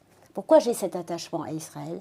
C'est parce que je suis impressionnée que ce pays, qui est en guerre depuis 70 ans, alors que beaucoup de pays, quand ils sont en guerre, justement, voient leur système démocratique qui s'érode. Eh bien, malgré ces 70 ans de guerre, malgré toutes ces batailles, eh bien, ça reste un pays démocratique. Et ça, je trouve ça formidable. Et de même, je trouve formidable, et c'est pour ça que beaucoup de juifs libéraux ou pas libéraux, de gauche ou de droite, vous en veulent pour vos articles. D'ailleurs, à un moment donné, vous dites que même vos parents vous ont fait des reproches. Pourquoi tu parles jamais d'Israël ? Mais vous nous avez dit tout à l'heure, au début, qu'en fait, la mission... J'espère que je vais pouvoir répondre à vos nombreuses interpellations à un moment. Parce que... Attendez. On est pris par le temps. Alors, allez-y, Yatsmollah, vraiment pour conclure. Ouais, enfin, pour conclure, là, vous avez fait une longue mise en cause de mon travail. En gros... Si. Non, mais si. Non, ne dites pas non. Parce qu'en gros, vous avez mis en cause mon travail, en gros, en considérant que c'était un travail qui était essentiellement à charge contre Israël, ce que je conteste tout à fait. Je pense décrire la réalité aujourd'hui qui est celle, encore une fois, d'une érosion démocratique. Ça veut dire quoi, érosion démocratique? Vous dites un pays en guerre. Aujourd'hui, Israël est en guerre contre qui? Il y a une guerre déclarée aujourd'hui? Non, Israël n'est pas en guerre, Israël est mobilisé de façon perpétuelle parce qu'elle est effectivement entourée d'ennemis. Il y a le Hezbollah au nord, au Liban, il y a les factions armées palestiniennes à Gaza. Mais ça ne veut pas dire qu'Israël est en guerre aujourd'hui. Érosion démocratique, ça renvoie d'abord à une réalité intérieure. Effectivement, il y a des élections, il y a un pluralisme médiatique, il y a un pluralisme politique. Mais que constate-t-on aussi? On constate une mise sous tension de toute la société avec la désignation d'ennemis de l'intérieur, avec la désignation d'une 5e colonne, qui serait composée en gros des organisations non gouvernementales qui documentent l'occupation, les médias critiques de M. Netanyahou, que vous ne mentionnez pas, qui portent une lourde responsabilité là-dedans, et aussi de la minorité arabe. On a assisté à 2 campagnes cette année, en 2019, 2 campagnes électorales, aux accents racistes contre la minorité arabe. Et ce n'est pas moi seulement qui le dis, ce sont des commentateurs israéliens qui ont été absolument horrifiés par la fuite en avant de la droite israélienne. Et cette campagne raciste, madame, c'est une forme d'érosion démocratique. Quand on ne respecte plus l'altérité, quand on ne respecte plus l'autre, quand on ne respecte plus la possibilité même d'une confrontation de points de vue, il y a érosion démocratique. La démocratie, ce ne sont pas seulement des processus et des rendez-vous électoraux, c'est aussi le respect des contre-pouvoirs. Et la droite israélienne, non seulement stigmatise la minorité arabe, mais en plus a lancé un véritable assaut contre la justice et contre les médias qui sont critiques du gouvernement. Piotr Smolar, on s'arrête là. Merci à tous les deux. Je voudrais donc renvoyer à la lecture de votre livre, qui, moi, m'a passionné, bien que je ne sois pas d'accord avec tout, mais que ça m'a passionné, et qui s'appelle Mauvais Juif, et qui est paru aux éditions des Équateurs.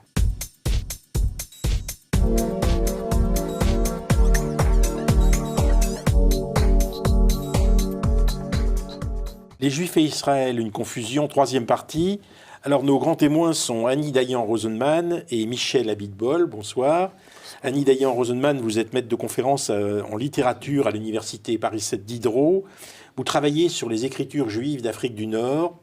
Vous travaillez sur le témoignage et sur le rôle des mémoires traumatiques concernant bien évidemment la Shoah. Vous êtes au bureau de JCAL. JCAL, c'est au fond une organisation de dialogue de juifs qui veulent dialoguer avec le monde extérieur.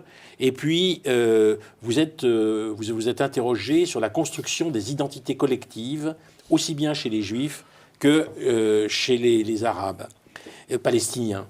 Michel Abitbol, vous êtes historien, orientaliste, vous êtes professeur à l'université de Jérusalem, et orientaliste de réputation internationale, spécialiste des relations entre juifs et arabes.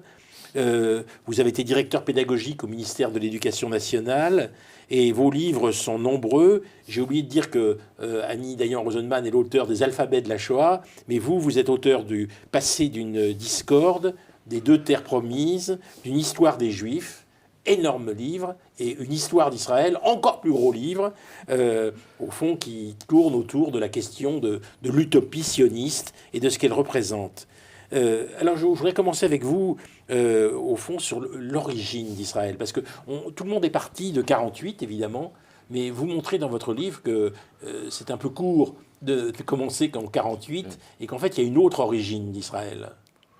Oui, il y a 2 origines. Vous avez, si vous voulez, l'origine mythique d'Israël, c'est l'attachement à la fameuse terre promise, la Palestine historique, qui, dans le judaïsme et dans l'histoire de la civilisation juive, elle n'est pas si lointaine, elle est concrète, puisque, comme Anne-Marie Revlovsky l'a souligné tout à l'heure, tous les ans, on rappelle l'an prochain à Jérusalem. Et puis oui, c'est une question de rite un peu... Ce n'est pas un rite parce qu'il y a un attachement réel dans le folklore juif, aussi bien dans les mariages que dans les enterrements, etc. Et puis il y a toujours eu un flux de juifs qui part s'installer dans ces terres. Mais elle est mythique en ce sens que personne ne pensait à ces terres comme une patrie dans le sens moderne du Et terme. on disait l'an prochain à Jérusalem, et quelquequement des milliers de Juifs ont dit ça pendant des siècles, sans jamais y aller.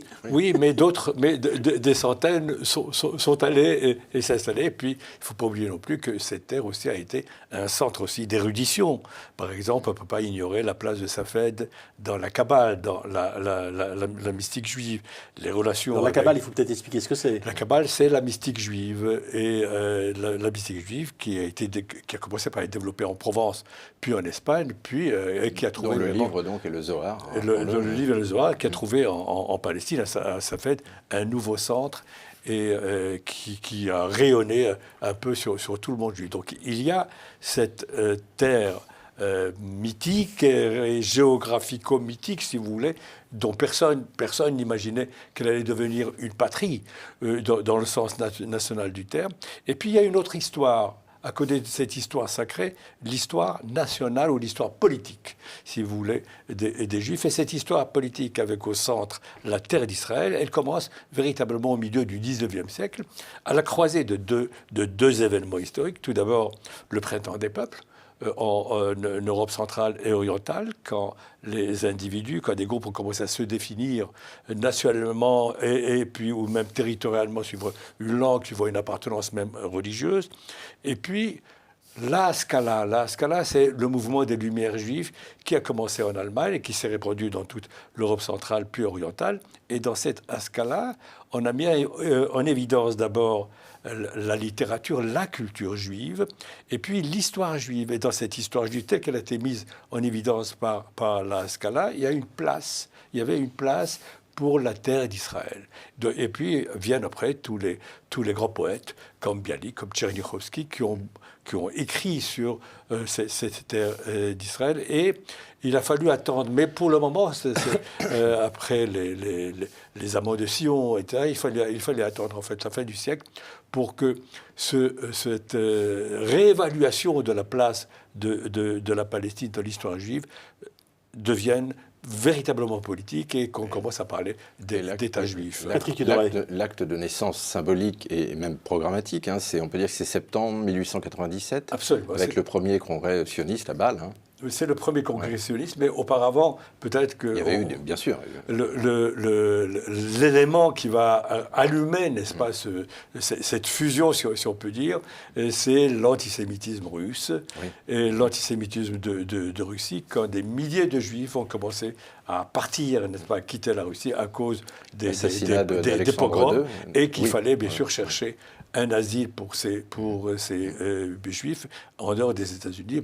La Palestine va apparaître comme un abri, comme un asile pour quelques milliers ou des dizaines de milliers de Juifs d'Europe centrale et orientale. Michel Abitbol, vous ne dites pas grand-chose des conséquences de la Shoah dans la création d'Israël. Beaucoup de gens ont attribué la naissance de l'État d'Israël à la Shoah. Et si, à l'ONU, il y a eu un vote de toutes les nations qui finalement a été favorable à la naissance de l'État d'Israël, il n'y a pas beaucoup d'États qui sont désignés comme ça par l'ensemble des nations qui votent majoritairement pour la naissance de l'État d'Israël. Beaucoup ont pensé que c'était, compte tenu du fait qu'une immense partie du peuple juif avait été exterminée pendant la Shoah, au fond, c'était une réparation. Peut-être pour l'opinion mondiale, c'est une réparation, et pour l'opinion mondiale, la création de l'État d'Israël s'explique par la Shoah.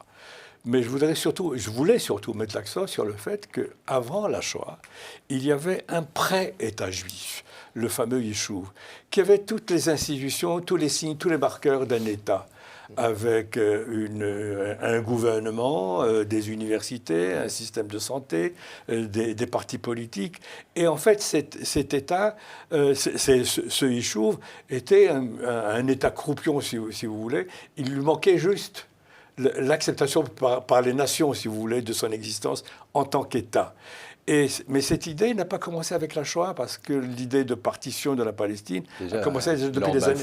par exemple, la fameuse Lord proclamation. Balfour, ensuite dans les années 20, et puis après dans les années 30. Donc, et la Shoah, d'une certaine manière, a donné une justification ultime à la création de cet État, parce que la Shoah a prouvé, la Shoah a prouvé d'abord que l'assimilation qui était vraiment l'ennemi ou le rival idéologique du sionisme, a échoué pour beaucoup de Juifs, et que même dans les faits, il y avait des centaines de milliers de rescapés qui ne pouvaient plus, qui ne trouvaient plus de lieu où aller après la Shoah. Rappelons-nous les pogroms même de Pologne, immédiatement après la Shoah, et d'ailleurs.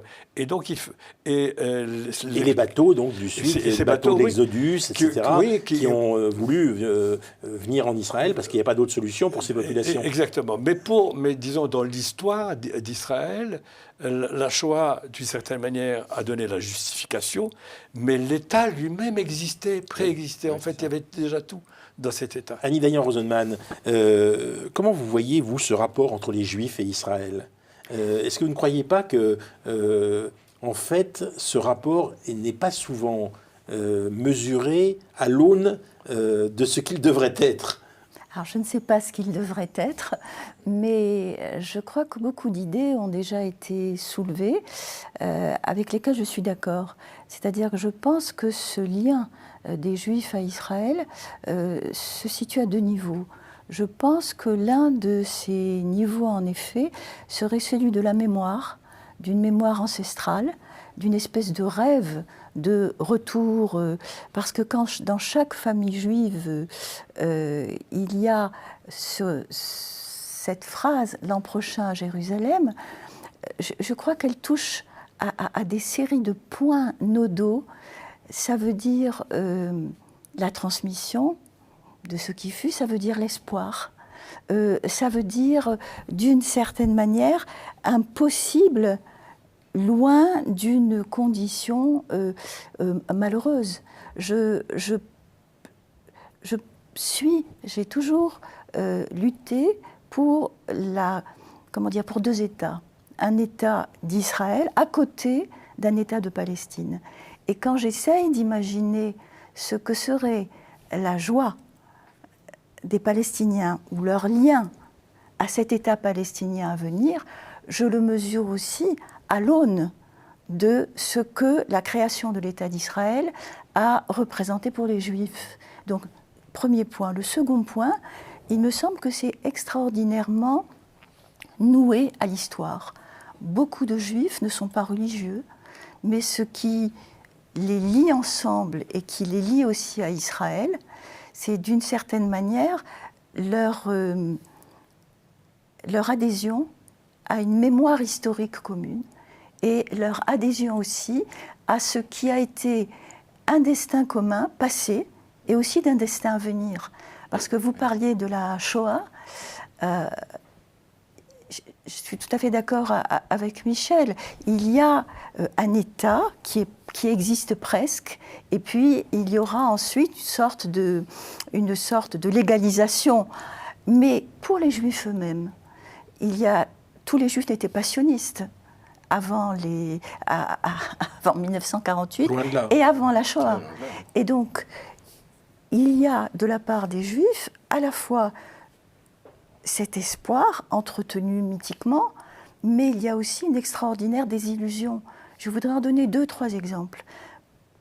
Un certain nombre d'écrivains juifs, je pense à quelqu'un comme Albert Cohen, je pense à quelqu'un comme Edmond Flegg. Il y a un certain nombre, André Spire, cette première affirmation d'un sionisme en France. Qui douche l'amour chez mon grand-oncle. Oui. Cette première affirmation d'un sionisme en France ne vient pas n'importe quand. Elle vient quand même après l'affaire Dreyfus, c'est-à-dire après la première grande désillusion par rapport à ce que serait le résultat d'une assimilation. Je pense qu'on assiste à la même chose. Le rêve, oui, pendant très longtemps, a été celui de l'assimilation, très D'une clairement. assimilation. Bernard Lazare, par exemple, le dit. Encore faut-il opposer peut-être intégration et assimilation. Oui. Parce que assimilation signifierait qu'on abandonne sa spécificité. Est-ce qu'il ne faut pas plutôt parler d'intégration ? Oui, mais Lazare, je pense qu'il y a les deux. Oui, on voulait les assimiler, mais eux voulaient s'intégrer. Non, on pensait vraiment... Non, pour le cas des Juifs de France, là aussi on touche un élément assez intéressant. Pour le cas des Juifs de France, vraiment, on pensait que l'émancipation l'occupation, c'était la transformation du judaïsme en une religion et une religion seulement. Alors, et qu'on serait des juifs, des Français de confession juive, sans aucune attache culturelle, mémoriale ou autre. Et puisque vous parlez d'André Spire, à propos de cette mémoire, il raconte lui-même, et il n'était pas le seul d'ailleurs à la raconter, cette fameuse histoire de Chad Gadia, n'est-ce pas? L'histoire de Chad Gadia, ce chant, n'est-ce pas, de la Haggadah, c'est l'histoire... La Haggadah, c'est donc le texte de Pâques. C'est ce juif assimilé qui avait tout perdu, qui était très, très éloigné de tout judaïsme.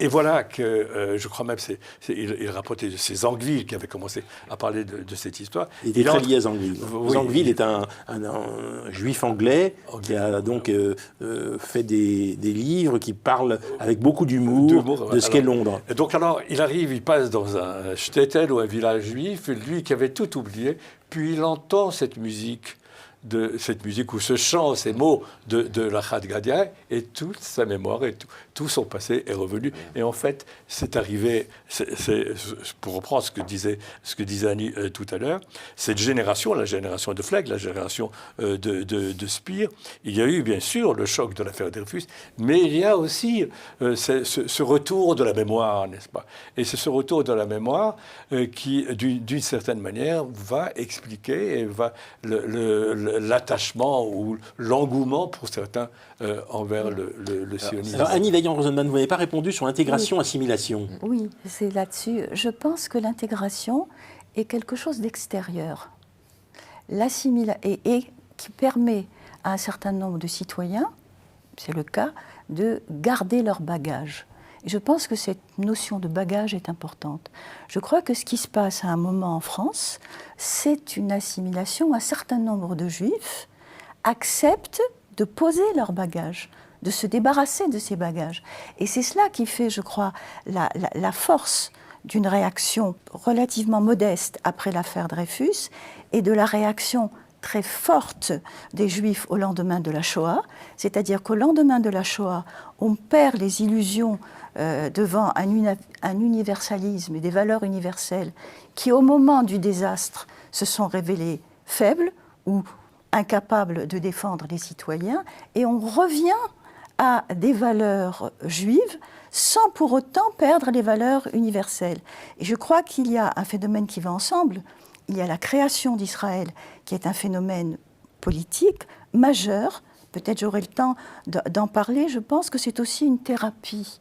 Je veux dire, par rapport aux Juifs qui ont tout perdu, leurs illusions, leur vie, leur communauté, parfois leur langue, participer à quelque chose qui se construit, je pense que c'est aussi une thérapie. Mais du point de vue du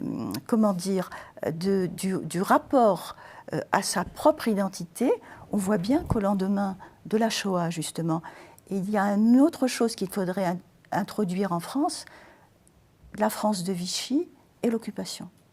Et la France de Vichy et l'occupation, c'est la blessure des Juifs français, et c'est au lendemain que se construit à la fois un mouvement de retour au bagage culturel tel que Anne-Marie Revkolevsky les décrivait, et un sionisme qui commence à s'affirmer et qui s'affirmera tout à fait en 1967, ce qui n'est pas non plus sans rapport avec la mémoire de la destruction. Chez David Boll. Et pourtant, pour revenir aux Juifs de France et à Vichy, en tant qu'historien, quand on voit la réaction des Juifs de France à la création de l'État d'Israël, finalement, elle était assez modeste. C'est-à-dire, bien sûr, il y avait beaucoup de joie, beaucoup de satisfaction, mais ce n'était pas l'enthousiasme.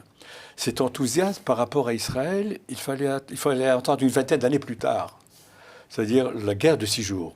Et c'est la guerre de 6 jours, finalement, qui va susciter cet enthousiasme de la diaspora. La guerre de 6 jours va même provoquer ce que j'appelle quelque part l'israélisation de la société française. Mais puisque nous parlons d'illusion et de désillusion, 10 années plus tard, 15 ans plus tard, plus exactement, en 82, avec la guerre du Liban, ce sera le début de la désillusion du judaïsme de diaspora par rapport à Israël. Donc cette relation dialectique entre Israéliens et Juifs. Mais je voudrais aussi ajouter, on pose toujours la question de l'attitude des Juifs à l'égard d'Israël ou à l'égard d'Israël. Mais il y a aussi une autre question qui est peut-être aussi importante, c'est l'attitude d'Israël à l'égard des Juifs de la diaspora.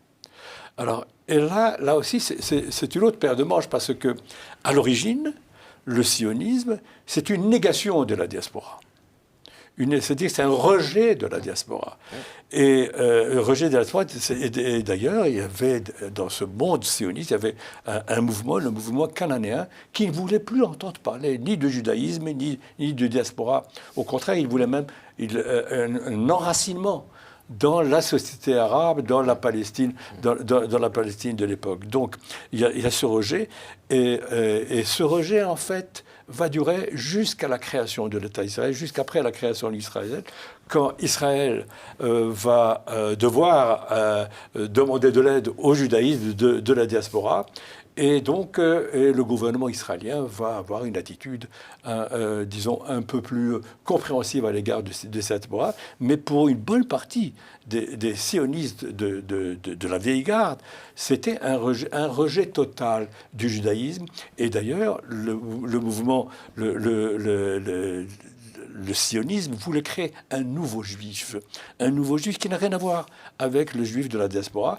Et certains penseurs sionistes, d'ailleurs, quand ils décrivaient le juif de la diaspora, utilisent une terminologie quasi antisémite pour parler des juifs de la diaspora. C'est ce qui explique d'ailleurs, parce qu'on voit, bien évidemment, il y a eu des oppositions très fortes, extérieures, j'allais dire, à cette idée de créer un État juif, bien entendu, cette idée sioniste, mais il y a eu beaucoup d'oppositions de l'intérieur, et ça, on le sait finalement relativement peu, et c'est très bien dit dans votre livre, venant évidemment de religieux ultra-orthodoxes, pour qui c'était une impiété absolue de vouloir prétendre créer un État juif, mais aussi d'une gauche, notamment socialiste, universaliste, qui voyait une sorte de restriction finalement du monde juif dans cet État. Oui, en fait, jusqu'à la Shoah, il y avait 3 courants qui traversaient le monde juif. Le monde juif, je parle bien sûr du monde juif européen, occidental. Vous avez le courant assimilationniste, tel comme nous l'avons parlé. Vous avez un courant socialiste, et qui est représenté par le Bund, le Bund polonais. Et puis, le sionisme.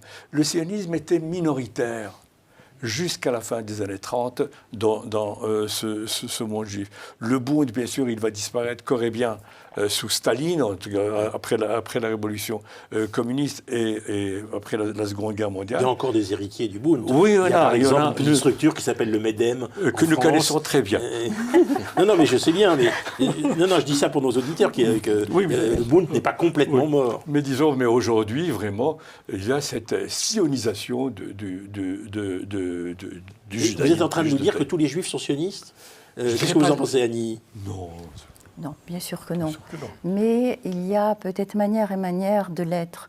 Je pense que les Juifs de France leur attachement à Israël leur est de plus en plus inconfortable. Il faut bien voir qu'il y a un moment où il y a une sorte d'idylle au lendemain de la création d'Israël, où il est extrêmement facile d'être sioniste. Et puis, il y a le moment que Michel évoque, 67, avec en même temps cette dimension prophétique, mais aussi la fameuse phrase du général de Gaulle. Je crois qu'il ne faut pas oublier les effets de cette phrase, qui sera repris. Dans cette phrase, il faut la rappeler, un peuple sûr de lui et dominateur. Et dominateur, qui, d'une certaine manière, a l'air de cerner un groupe à l'intérieur de la nation dans laquelle, la nation bien-aimée, dans laquelle les Juifs voulaient se fondre. Et cette blessure ne cessera pas d'être reprise. Il y a la guerre du Liban. Personnellement, je pense qu'une césure extrêmement importante se situe au moment de l'intifada. Parce qu'au moment de l'intifada, je pense qu'on ne devrait pas sous-estimer le rôle des médias dans cette sorte de déchirement que ressentent les Juifs. C'est-à-dire que j'étais dernièrement aux États-Unis. J'étais à un mouvement qui s'appelle J Street, qui est l'équivalent du mouvement de J. Cole que nous avons voulu créer, dont en gros, le but est 2 peuples, 2 États, et la défense de la démocratie israélienne. Mais ça m'a fait comprendre beaucoup de choses. C'est-à-dire qu'aux États-Unis, il n'y a pas ce déchirement que peuvent ressentir les Juifs. Aux États-Unis, ils se réclament de leurs valeurs juives, de leurs valeurs universelles, de leurs valeurs américaines, du soutien qu'ils peuvent apporter en Israël. Et c'est cette espèce de confort qui leur permet un soutien critique. Je pense qu'en France, je vais essayer de ne pas être longue, mais en France, je crois que la situation dans laquelle se trouvent les Juifs et cette espèce de déchirure renforcée par l'attitude des médias empêche une véritable solidarité critique et les pousse très souvent à une forme de suivisme qui est désastreux pour eux et qui est désastreux pour Israël. Moi, je voudrais ajouter l'idée de césure, de coupure entre Israël et la diaspora. Une certaine coupure, il ne faut pas exagérer non plus la profondeur ou la gravité de cette coupure. En dehors de la situation politique et des répercussions de la situation politique sur ces relations, il y a quand même des éléments de base qu'il ne faudrait pas ignorer quand on parle des relations entre Israël et la diaspora. Tout d'abord, Israël aujourd'hui est le plus gros centre juif du monde, d'abord sur le plan démographique. 9 millions d'habitants Un peu moins. Mais sur le plan d'abord, il y a 7 millions, pratiquement 7 millions de juifs. Israël, aujourd'hui, dépasse en nombre le judaïsme américain. Israël, c'est aussi les universités israéliennes. C'est aussi le foisonnement de la culture israélienne. La littérature israélienne, elle a une place éminente, même aujourd'hui, dans toutes les bibliothèques et toutes les librairies. Israël aussi, si je puis dire, c'est un fonds de commerce pour les organismes juifs. Ils utilisent le nom d'Israël pour mobiliser, pour recruter et aussi pour avoir des fonds pour pouvoir maintenir les communautés. Et donc, il y a peut-être au niveau c'est une question générationnelle, peut-être au niveau des jeunes, mais même au niveau des jeunes, vous savez, il y a des milliers, des centaines de jeunes Français, juifs français, qui passent 2 semaines par an, 3 semaines par an en Israël dans les cadres de vacances. Il y a des structures qui font que cette relation entre Israël et la diaspora, malgré les divergences, et ces divergences sont énormes, n'est-ce pas, et structurellement très fortes et très, très puissantes. Cela dit, il y a aussi un autre élément dont il faut parler, on ne peut pas l'ignorer. Entre autres à cause du conflit israélo-arabe, et dans une des premières parties de l'émission, on en a parlé, il y a cette résurgence de l'antisémitisme musulman, l'antisémitisme islamiste. Alors, bien entendu, on ne peut pas l'expliquer seulement par le conflit israélo-arabe. Il y a une véritable révolution interne du monde musulman qui a donné naissance. Vous dites qu'il y a une dimension religieuse du conflit oui, dans votre livre, et voilà, ça m'a beaucoup frappé. C'est absolument. Ouais. Donc, alors qu'au départ, disons, jusqu'à l'intifada, la deuxième intifada, ce conflit était un conflit entre 2 mouvements nationaux, un mouvement national juif, sioniste, laïque, d'essence laïque plus exactement, et un mouvement national palestinien, aussi d'essence laïque et nationaliste. Aujourd'hui, nous avons, le conflit est devenu un conflit religieux. Le mouvement national palestinien aujourd'hui est représenté surtout par le Hamas, et du côté israélien, vous avez aussi cette montée de l'extrémisme religieux et de cette droite religieuse israélienne. Et donc on a cette dimension religieuse est une nouveauté dans ce conflit israélo-arabe. Elle le rend plus profond, mais ce plus grave, c'est que ça a aussi des répercussions sur les Juifs de la diaspora. Sur les Juifs de la diaspora, bien entendu, on ne peut pas tout expliquer par Israël ou par le conflit israélo-arabe, mais s'il y a détérioration des relations entre Juifs et musulmans en Europe ou ailleurs, c'est entre autres à cause de cette pérennisation du conflit israélo-arabe et sa transformation en un conflit religieux. Annie Dayan-Rosenman, de quoi est faite finalement la solidarité entre les Juifs de France et Israël ? Alors, pardon, je voudrais juste préciser une chose, je me suis peut-être mal exprimée tout à l'heure.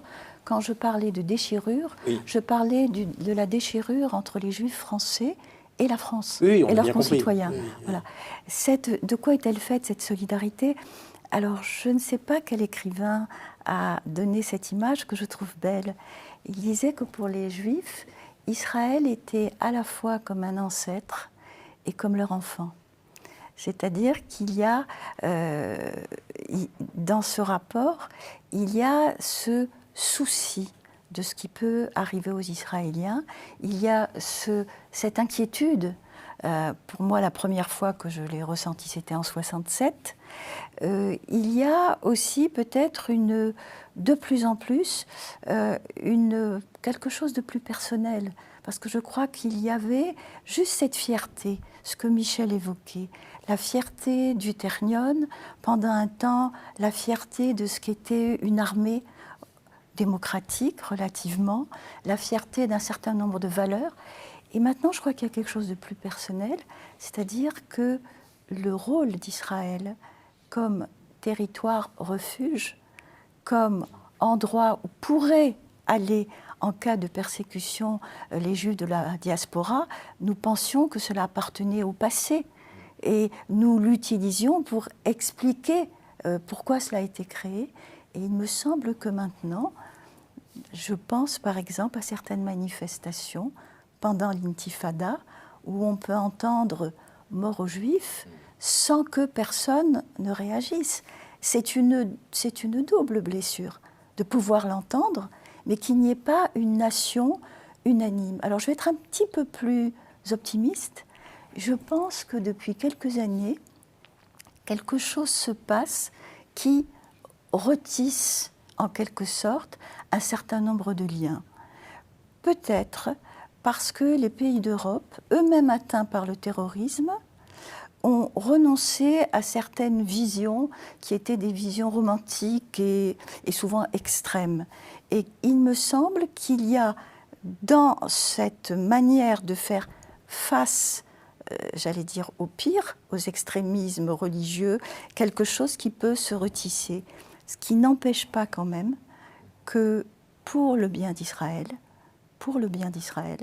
on pourrait souhaiter une solidarité critique qui pourrait avertir qu'on va dans le mur, et on ne peut que regretter que face à ce que, par exemple, Netanyahou a pu détruire du tissu social, politique, qu'il n'y ait pas eu de réaction plus ferme.